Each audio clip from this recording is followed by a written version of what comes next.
Tryna catch me riding dirty. Tryna catch me riding dirty. Tryna catch me riding dirty. Tryna catch me riding dirty. Tryna catch me.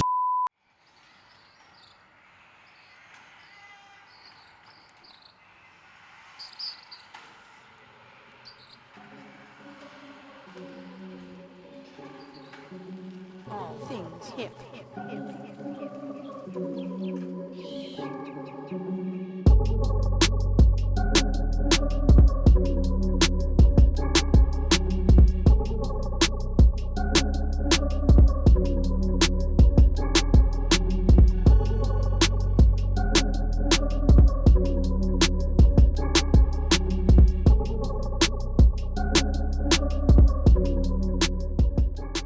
Now you definitely have to be a special kind of character to order one of these Mercedes golf carts from the company Malex in the 1980s. They only produce about 500 worldwide of these special R107 golf carts, and today they pop up on sites like Facebook Marketplace and other websites like that. So you can definitely still pick one up for around $5,000. They're still special to this day. Overall, it's worth it. It's worth every penny. And it's really cool to have one of these special R107s in the collection to be able to whip around at different events and around the museum building and around Boca Raton, of course. Pretty smooth ride, quick little motor. It makes it go pretty quick. Not sure how many hours we can get out of a single charge. We haven't driven it that much yet, but this is what we're gonna definitely be using around the museum building. And you know, to get around that big building over there, we figured, hey, why not be driving around the building in a Mercedes golf cart? We see a lot of golf carts in South Florida on the road here, but never do you see a vintage Mercedes golf cart in the wild. So that's why we love driving them around and having them out here to let other people see it and make them understand that this was not just a lifestyle that people lived on the road, it was also a lifestyle that people lived on the golf course. And it's all a part of that vintage Mercedes lifestyle, you know? So right now we're just gonna take it out to this cool neighborhood around here, cruise, get some nice shots for you guys, and show you how it is to live in the lap of luxury in the 1980s in the best golf cart known to man.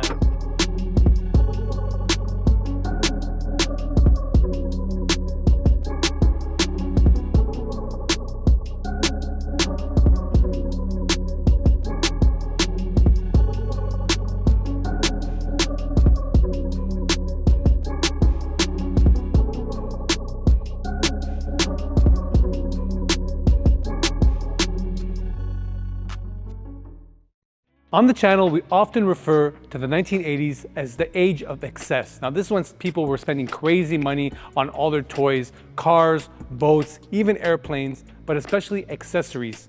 And in this case, when you would hit the golf course, you'd want to get into the same chassis that you had on the road back then. And in that case, it would be the R107 from the 1980s.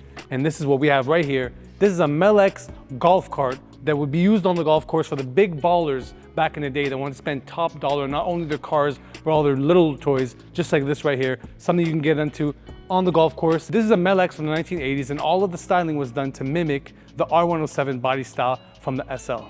Now, as we start at the front right here, as we always do, we're gonna encounter this bumper right here that's plastic, of course, but it gives off a nice rugged look. And we notice this is a Mercedes grille. These are Mercedes lights. This is all Mercedes styling right here, the hood and everything, but there's no Mercedes logo. And that's because Malex would have been sued for having the Mercedes logo there, which is also the case with a lot of these tuners that we see, like Koenig Special, Benz, SGS, and a lot of these tuners, they were not allowed to have the Mercedes star in their front grills. So that's a very interesting fact, and that's what probably kept Malex out of trouble. Now, as we come to the headlights right here, we notice these are blacked out headlights, but these headlights actually do work. As we turn on the headlights, we actually see light coming from the front, and we will try it right now. Boom. So we have working headlights right here. As we get to the front, we see this is basically an R107, same style as that famous SL that everyone had. As we get to the front wheels, we see these wire style wheels right here. And these are not BBSs, they're more reminiscent of the Daytons. You see gold spokes right here, this logo that we find on all of the Malex wheels from this era. So very, very cool. You see some nice thick rubber right there. This golf cart is actually pretty rugged. It's not just a regular golf cart that you would see on the road, and we're gonna get to that in a little bit when we get to the back. But for now, we're gonna hit the interior. Now, when this cart arrived to the channel, we're gonna cut to it right here. It wasn't in the best shape. The golf cart was very rough and actually had an issue during transit where the windshield broke and the roof actually fell onto the car. So a lot of damage occurred, and obviously the interior was messed up because it was an old cloth interior. Now, we sent the cart off to some guys locally that took care of it. They replaced all of the batteries. They redid all this leather work and they redid the carpeting. If you look at this leather work right here, it's beautiful, beautiful leather, stitched beautifully, black and white to give it a nice contrast in the interior. It has some nice stitching, reminiscent of Brabus style seats and interiors you would see on Brabuses. If we open right here, like we said earlier, this was the very first Mercedes EV of all time, and we notice 6 batteries. Now these batteries, interestingly enough, are actually almost double the price of the big batteries that we use in these rare Mercedes. So it's crazy to know that these golf cart batteries cost a fortune, and I guess they know this is for a certain crowd, so they know how to tax you where they can, and they do it. So these cost upwards of $1,200+ to get installed. I think it was $1,500 to get all of them. So it's pretty insane. A lot of money went into these batteries, and it's crazy that when you get a golf cart, you would never think, you would think, you know, normal batteries would work, but no, they use a specific type of battery and less voltage than a car voltage. So pretty cool. Interior, very simple. You have some cup holders. You have, of course, your gas and your brake pedal. You have these regular mirrors right here. They can be moved in different directions. Nothing too crazy. This is how you lock down your golf cart. Press it all the way in and it will click. And that'll make sure you're not able to move if you're on a hill, on an incline or a decline. While you're out there golfing, your golf cart will be safe. If you want to release the brake, you just simply press it back in and it comes out.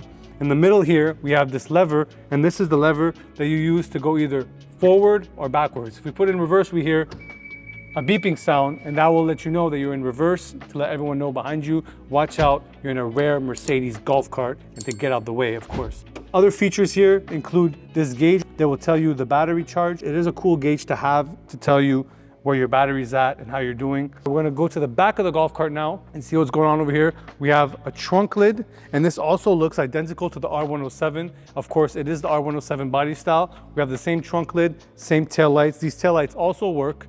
So as we come to the trunk right here, we find this plastic covering right here. Now this plastic covering is to put onto the doors. You can see this is where it goes on, and it's to keep you protected from the outer elements, especially golf balls that are flying at you on the golf course. This is a thing, supposedly. So I don't go golfing that much, guys, so let me know in the comments what you think it's for. Usually they have a rack that would come from under here, and you can buy it to install it, and that's how you would keep your golf clubs right here. Most golf carts at the back have an opening of some sort, or just it gets cut off. Nothing really like this. We've never seen a full out trunk on a golf cart before, and that's very, very cool. You can use this trunk to store other things other than the plastic coverings. You know, just simply keep your stuff safe in there, your personal belongings, and you can actually lock the trunk.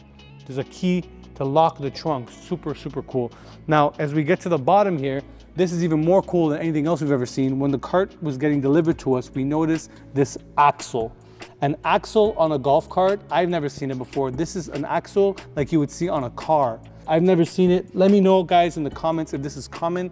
I haven't been golfing in the last few years, but if you see an old school golf cart, check under it and make sure we have an axle like a real Mercedes. Now, getting back to the hardtop on this thing right here. So this thing gave us some trouble when it arrived to the collection because nobody could build us this special glass that it took to hold up this hardtop. If you look, there's a couple screws that go into the glass, and it actually holds the hardtop onto the car. So this is a very integral part of the structure right here. Without this structure, without this thick piece of glass, you would not be able to hold the roof in place. So we called around, I called our guy Slang 500 in LA. I called a bunch of people trying to see who could really build this for us. And even our guy Slang, who builds many, many special builds, the craziest cars you've ever seen, makes special windshields of all sorts. Even he had a very hard time finding someone to build this.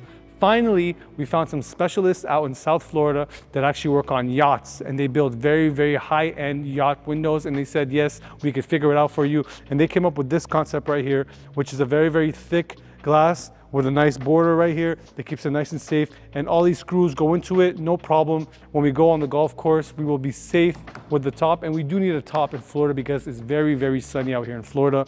So thank you to the guys who helped us build this. They also did the back windshield. Both were broken in transit, sadly. But yeah, man, that's the tour of the Malex R107 Golf Cart. Let's take it out right now and let you guys see what it looks like to be riding in style with the biggest ballers on the golf course in the 1980s.